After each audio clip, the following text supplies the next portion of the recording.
people using PrEP, we've seen in the IPERGATE study among MSM a very high rate of STI. And what's important to understand is that only 39% of the participants were responsible for the vast majority of STI, 86%. So when we think about targeting strategies to prevent STI, we have to focus on those most at risk among people using PrEP, so not everyone.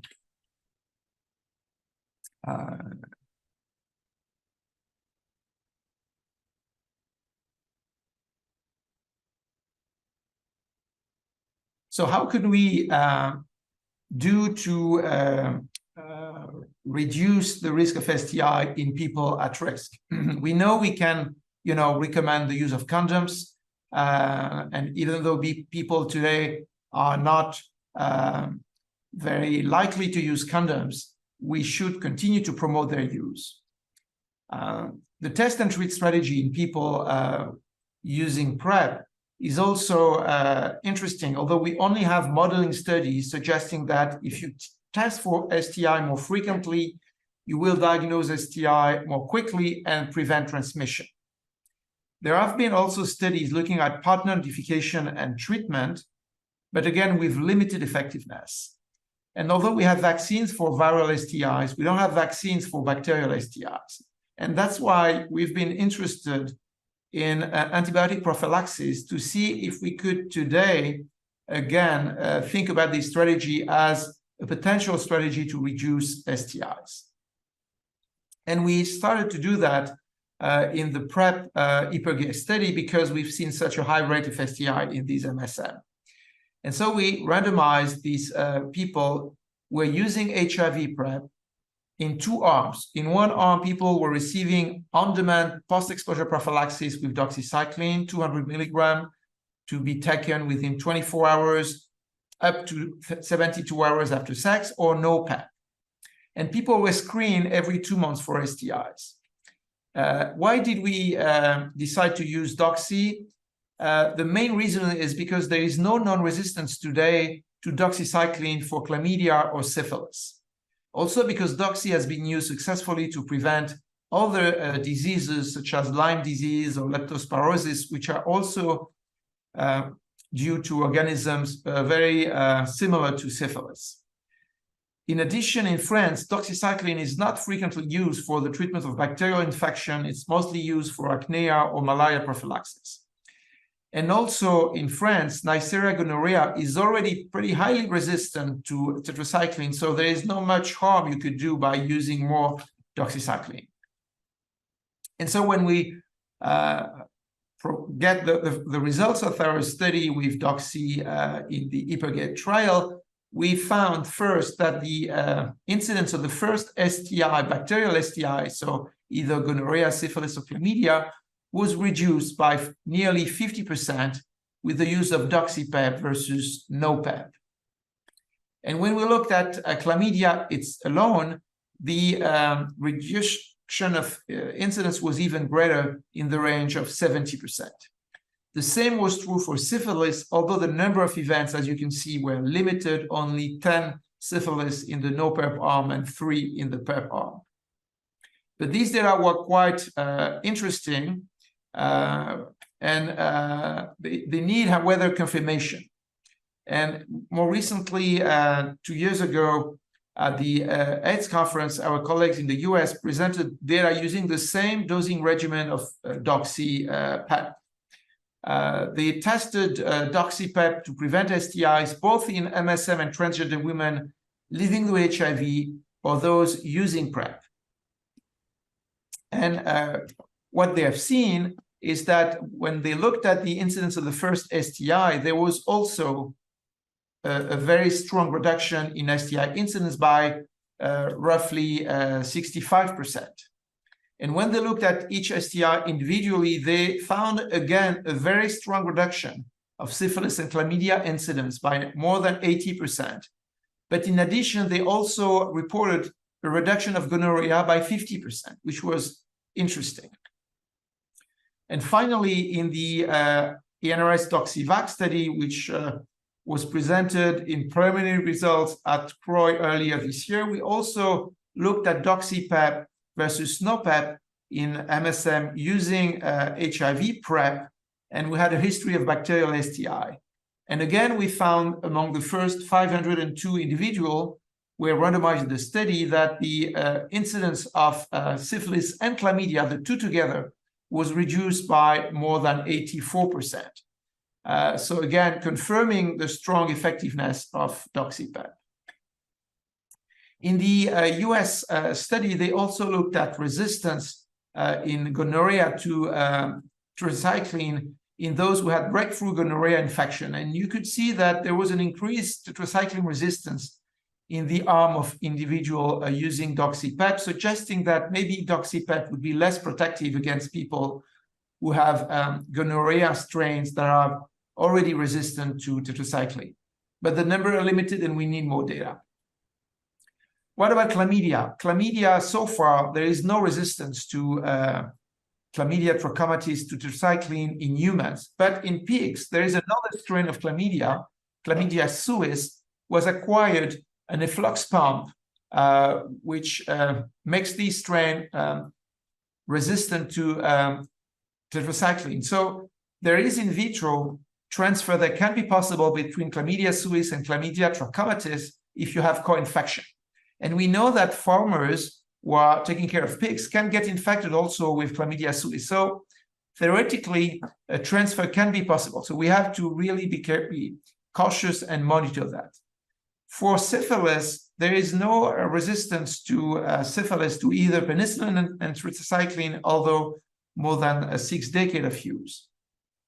But we know that a single point mutation in the 23S ribosomal RNA can lead to azithromycin resistance. And so we are checking in Treponema pallidum whether there are single point mutation in the 16S rRNA gene that could potentially induce tetracycline resistance. So far, we have not seen any, but that's something we should continue to monitor.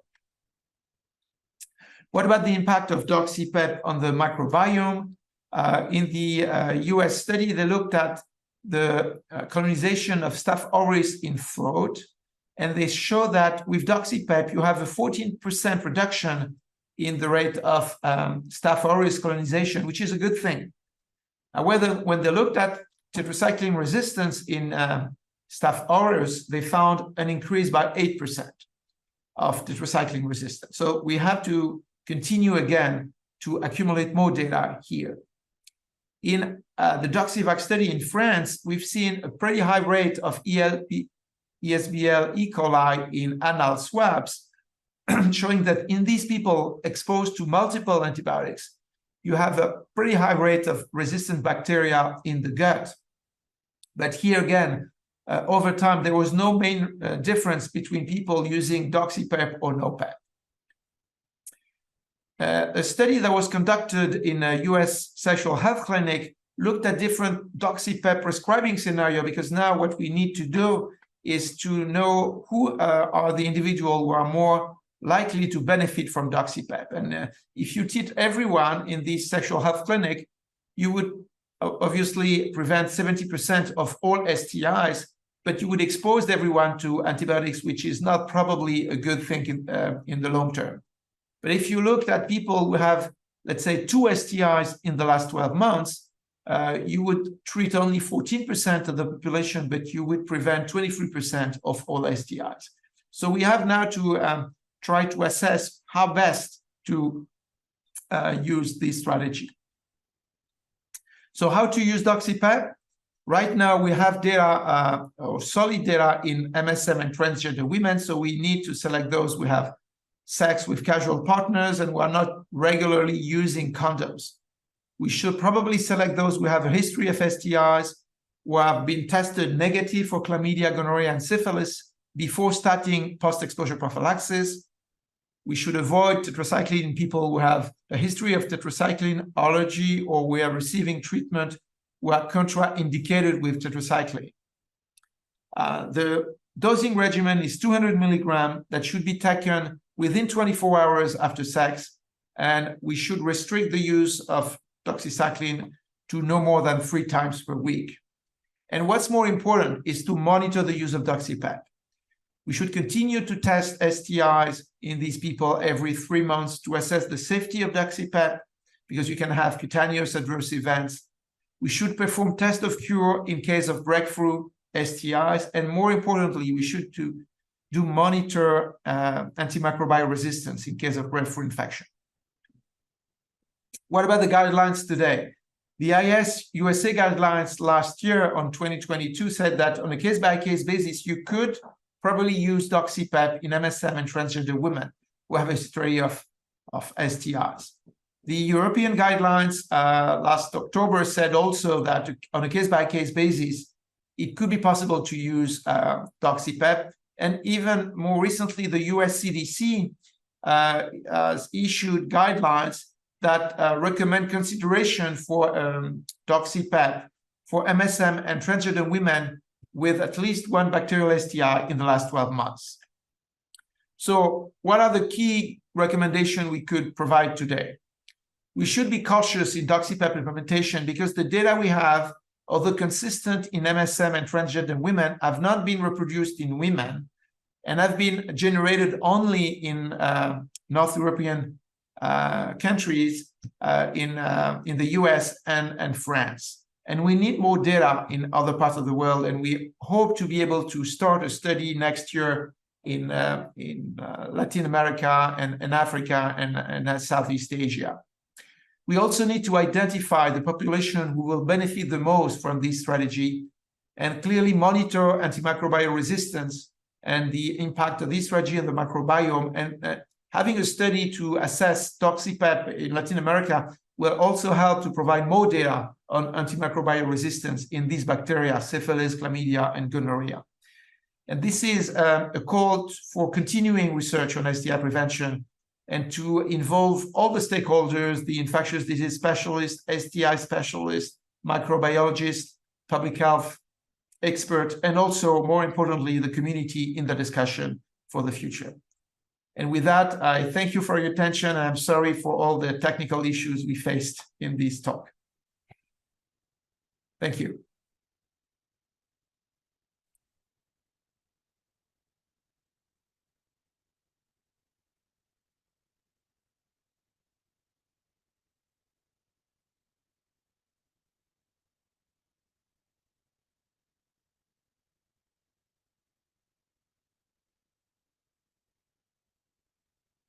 Da Organização Mundial de Saúde, que vai falar de ISTs em homens que fazem sexo com homens e mulheres trans. Muito obrigado. No final, teremos tempo para perguntas.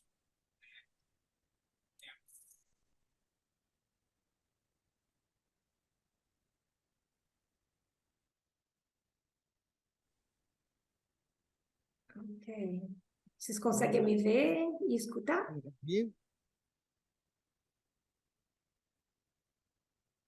Ok. Sim? Sim, pode continuar, Maeve. Podemos Tá, te ouvir. tá bom, que bom. Eu vou tentar fazer isso em português. Com os slides em inglês, então espero que eu não me confunda. Muito obrigada a todos por convidar a participar dessa reunião. Infelizmente, eu não posso estar aí no Rio com vocês, apesar de querer muito. Bom, então, a apresentação que me pediram é sobre ITS em população de HSH e mulheres trans. Vocês enxergam essa linha em cima ou só o slide?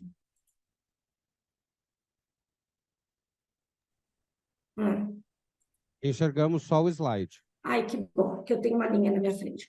Bom, ok. Então, a estimativa mais recente que a gente tem para sífilis em HSH mundial é uma prevalência em torno de 7,5%, o que é mais ou menos 13 vezes maior do que a prevalência em o conjunto de homens. E vocês podem ver no gráfico que varia bastante de região por região, América Latina e Caribe, não estando aí muito para trás das outras regiões. Mesma coisa com gonorreia, O estudo mais recente que eu encontrei foi de 21, mas uma variação muito grande dos estudos, então a meta-análise não foi feita. O que os autores encontraram foi uma variação entre estudos que não encontraram nenhuma gonorreia, 16,7%, na uretra, infecção retal até 1/3, né, dos homens, e na faringe variando de nada a quase todo mundo. Quando a gente tem, pela estimativa da OMS, menos de 1% na população de homens. Para mulheres trans, tem um estudo de 2020 que mostra também uma prevalência absolutamente assustadora. Se a gente olha os casos mais, os estudos em que, por exemplo, de sífilis, em que metade das mulheres tem sífilis ativa, né? E 19% com gonorreia e 1/4 com clamídia. É realmente assustador. Para hepatite C e B, mulheres trans, uma meta-análise também de 2022, mostra uma prevalência de 5%, mas que na região das Américas eles fazem essa desagregação, o dobro disso do que a relação mundial. E para hepatite B, 6% para população de mulheres trans mundialmente e 16% na região das Américas. Para homens, hepatite C, homens que fazem sexo com homens, hepatite C também bastante alta, um pouco menos do que a gente espera do que para mulheres trans, mas em torno de 3,4%, e bastante diferente se os homens que fazem sexo com homens vivem com HIV ou não. Então, para um homem que vive com HIV, para homens que vivem com HIV, que fazem sexo com homens, eles têm uma chance de 6,2 vezes maior de ter hepatite C comparado com homens da população geral. Micoplasma genitalium, também um estudo de 2020, em que a prevalência estimada é de 5% com infecção uretral, 6% para infecção retal e 1% faringiana. E mais alta também com HSH que vive com HIV.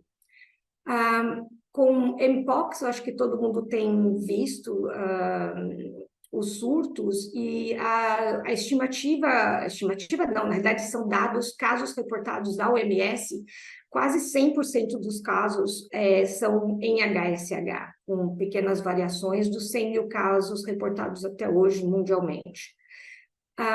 Agora, a gente não pode esquecer que estamos falando de uma sindemia, né? Que as ITS entre si potencializam as outras, né? A gente já tem estudos mostrando que herpes genital pode aumentar em até 3 vezes o risco de aquisição do HIV, sífilis em 2 vezes, tricomoníases 1,5 vezes, e que mulheres que vivem com HIV têm um risco 6 vezes maior de desenvolver câncer cervicuterino.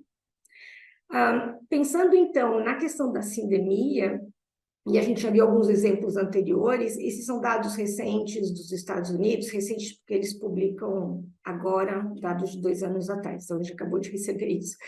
Mas é que quando a gente olha para a proporção de sífilis, essas são as sífilis primária e secundária, aquelas que são mais infecciosos, os estágios mais infecciosos da doença, a gente vê que a proporção de pessoas, de homens que fazem sexo com homens, que são HIV positivo ou negativo, é mais ou menos a mesma proporção, quando não é a mesma proporção de pessoas com HIV, né? E a mesma coisa, olhando no gráfico da direita, isso é só o corte transversal de 2021, a relação também com clamídia e com gono bastante forte dentro do grupo de homens que fazem sexo com homens com HIV. HPV, de forma semelhante, homens que fazem sexo com homens e têm HIV, tem uma proporção de HPV, de infecção por HPV, qualquer tipo de alto risco ou baixo risco, em torno de 80%. E se a gente olhar para HPV de alto risco, né, o que leva aparecimento de câncer anal, por exemplo, orofaringiano, é em torno de 1/3 deles. E HSH, que não tem HIV, tem uma prevalência mais ou menos semelhante à de homens da população geral que tem HIV, para qualquer tipo de HPV, e um pouco maior para HPV-16, que é o de alto risco. E a gente tem visto que, na realidade, tem nos países, né, que tem uma vigilância mais próxima, né, das ITS, principalmente dividindo por estágios, um aumento nos casos, de maneira geral, mas principalmente um aumento nos casos entre homens que fazem sexo com homens. Aqui a gente tem exemplos do CDC dos Estados Unidos e o CDC europeu. Gonorreia, muito parecido, e também LVG. E a mesma proporção em relação, não a mesma proporção, mas homens que têm HIV sendo mais afetados ainda. Então, a situação não é muito boa, né? E o que a gente tem que pensar, e eu espero que na próxima convite a gente possa falar um pouco mais de soluções do que de como estamos, mas que é fazer um pouco de promoção aqui da guia consolidada da OMS para populações-chave, que olha a questão tanto das hepatites virais quanto ITS, dentro do contexto também de HIV, e pensa na questão das sindemias e na necessidade de ter intervenções que olham em vários contextos diferentes, seja do nível individual, do nível social ou programático, afetando aí não só as altas incidências, mas também a prevalência.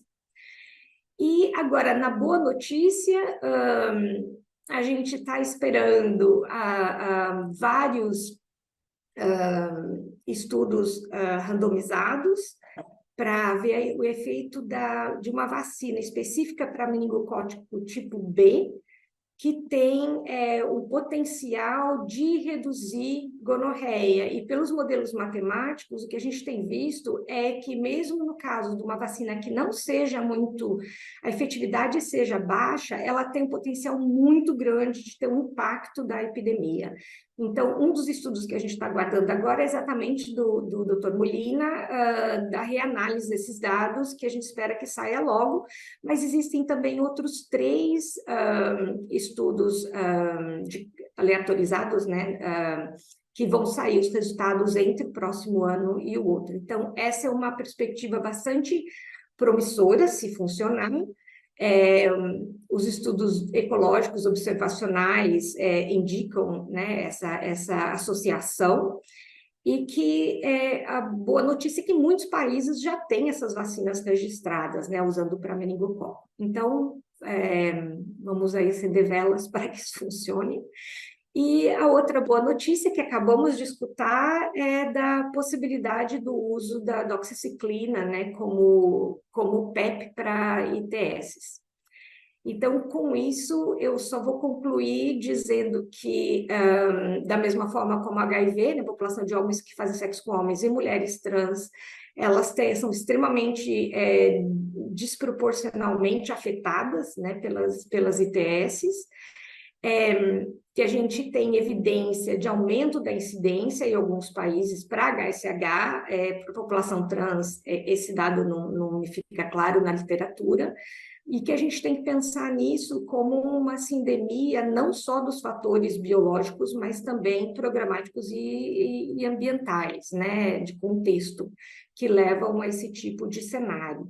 Da necessidade de uma abordagem multissetorial, né, para principalmente pensar nos fatores estruturais para melhorar essa situação, num contexto que a gente está agora de uma tensão geopolítica muito grande, principalmente relacionada à orientação sexual e às diferentes identidades de gênero, e pensando que opções são muito boas, né? Nem necessariamente para todos a vacina pode ser interessante, ou PrEP, e condom ainda é muito interessante para outros. Então, opções é o que a gente realmente precisa para tentar combater essa situação bastante grave. Muito obrigada.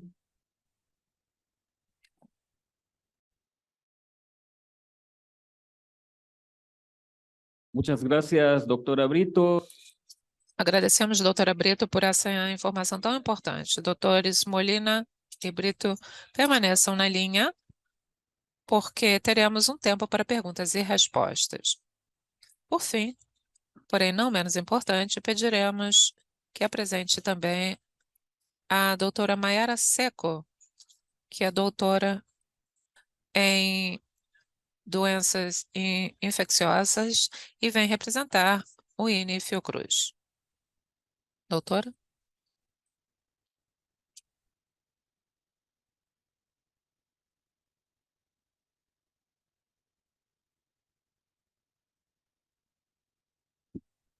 Oi, gente. Boa tarde a todas, todos e todes. O meu nome é Mayara. Eu sou médica infectologista, trabalho no Laboratório de Pesquisa Clínica em DST-AIDS. Queria agradecer pelo convite para apresentar alguns resultados iniciais dos dados de infecções sexualmente transmissíveis no INPREP, que é um projeto que engloba 3 países da América Latina e que o INE é o centro coordenador. Eu passo aqui.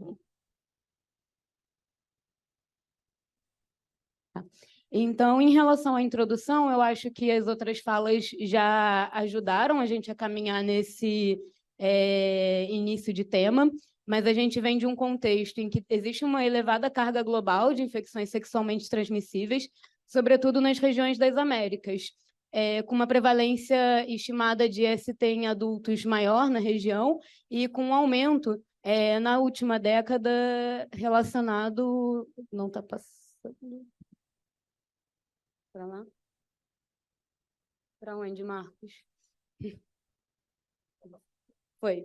Então, a gente fala de uma alta carga de ST, sobretudo na região da América Latina.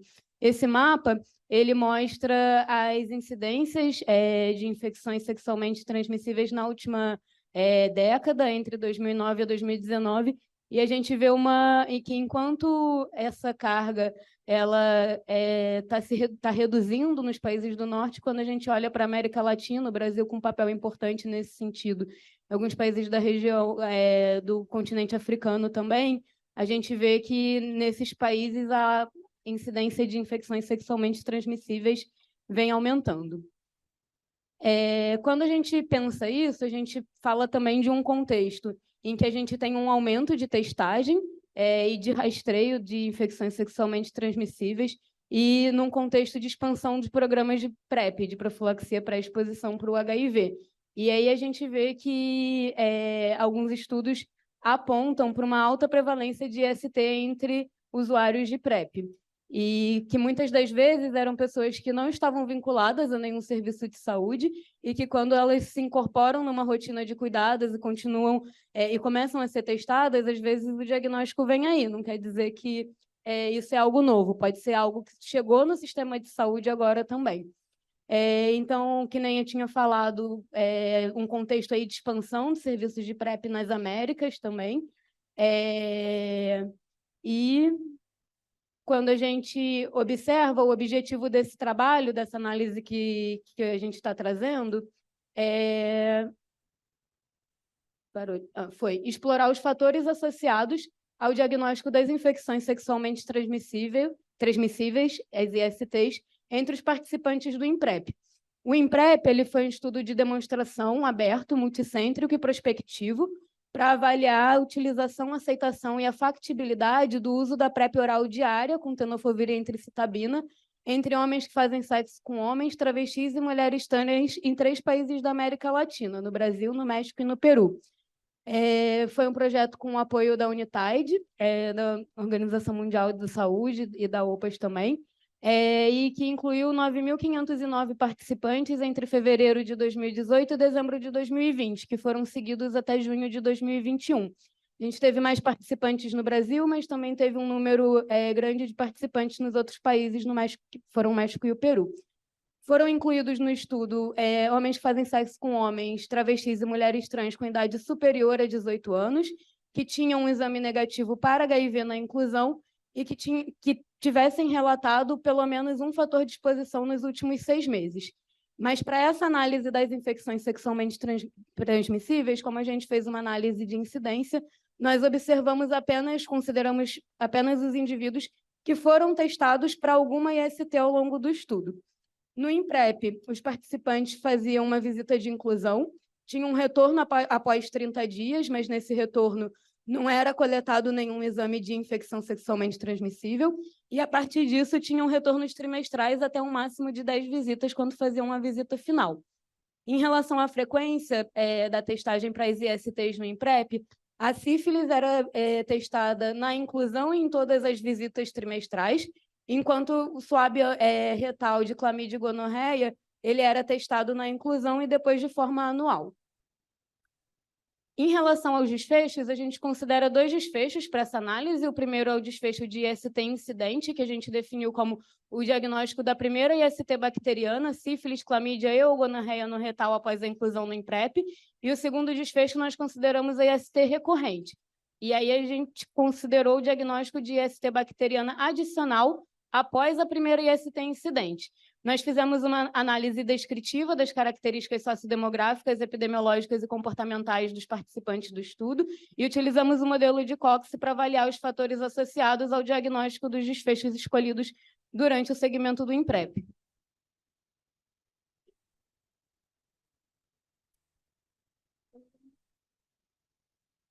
Em relação aos resultados, nós incluímos 7.624 participantes nessa análise, sendo que desses, 30,8% foram diagnosticados com alguma IST ao longo do segmento.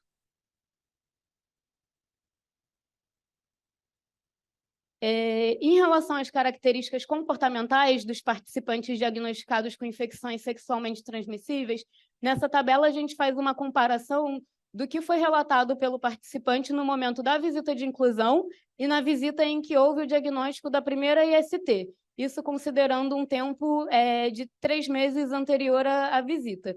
Então, nós percebemos que entre os participantes que foram diagnosticados com a primeira IST, aproximadamente 80% tinham um registro de uma alta adesão à PrEP, utilizando o MPR, que é um cálculo a partir do número de comprimidos que o participante deveria dispensar para ter níveis protetores da PrEP.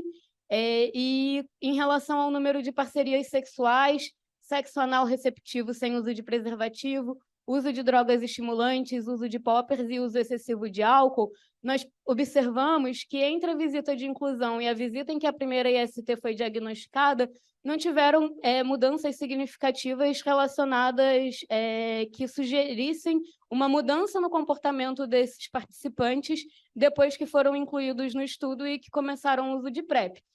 E aí aqui a gente vai para os dados do modelo. Então, quando a gente observa os fatores associados ao diagnóstico da primeira IST bacteriana incidente ao longo do INPREP, nós temos a idades mais jovens como um fator associado, tivemos diferenças regionais que ainda estamos explorando os motivos, com o México tendo uma associação maior ao diagnóstico das ISTs e o Peru uma associação menor. Nós percebemos que os participantes que relataram o uso de PEP no baseline também tiveram uma associação maior com o diagnóstico da primeira IST bacteriana, um número maior de parcerias sexuais relatadas ou sexo anal receptivo sem uso de preservativo, adesão à PrEP e o diagnóstico de qualquer IST bacteriana no baseline também foram fatores associados ao diagnóstico da primeira IST bacteriana ao longo do estudo. Quando nós observamos os fatores associados às ISTs bacterianas recorrentes, nós observamos basicamente os mesmos fatores, mas aí a idade não aparece mais, as idades mais jovens não entram mais como um fator associado.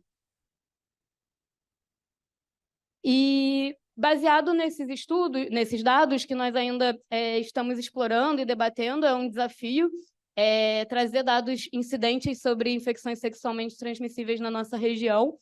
E alguns pontos que nós temos debatido são que os fatores associados às ISTs, identificar esses fatores num contexto de avanço da prevenção biomédica para as infecções sexualmente transmissíveis, como a gente falou da Doxipep anteriormente nessa mesa, pode ser importante para identificarmos quem seriam as pessoas que mais se beneficiariam dessas intervenções. Então, é importante nós pensarmos que a Doxipep pode sim ser uma alternativa importante, mas caso sim, para quem que seriam as pessoas que mais se beneficiariam dessa intervenção? Um ponto que nós temos debatido é por que as idades mais jovens aparecem como ISTs incidentes, mas nem tanto nas recorrentes. Um fator que pode estar associado, uma hipótese para isso, é que essas pessoas talvez tenham se incorporado em rotinas de cuidado à saúde e aumentado os conhecimentos sobre prevenção combinada, sobre outras formas de prevenção. E um outro ponto de debate que eu acho que é muito importante é a gente ir além de uma discussão que existe se as pessoas mudam ou não o comportamento sexual em uso de PrEP e que isso levaria a um aumento de IST. Os nossos dados mostram que, mais do que isso, na verdade, o que acontece é que as pessoas que iniciam PrEP já eram altamente vulneráveis para ISTs antes mesmo de começar e que a gente não pode exatamente falar sobre uma abordagem do que chamam de compensação de risco e que isso não contribui para avançarmos no conhecimento sobre a prevenção combinada. Isso pode, pelo contrário, aumentar o estigma e prejudicar a implementação da PrEP enquanto política pública. E algumas recomendações para encerrar, principalmente o fortalecimento da prevenção combinada nos contextos de serviços de PrEP. Que bom que essas pessoas estavam em uso de PrEP, foram diagnosticadas com infecções sexualmente transmissíveis, tratadas e estão se prevenindo de adquirir novas infecções pelo HIV. Promover educação sexual para jovens e adolescentes, num contexto de avanço de conservadorismo, falar sobre sexo e sexualidade é uma forma de prevenção das mais importantes, talvez, que falar sobre prevenção é olhar para além da pílula ou mesmo da injeção, menos compensação de risco e mais saúde integral, e a importância de nós, enquanto profissionais de saúde, combatermos o estigma, a discriminação e a LGBTQIAPN+fobia, que pode se reproduzir em diversos serviços e que a gente precisa ir além disso e trazer um ambiente que seja acolhedor às diversidades sexuais e de gênero existentes na nossa sociedade.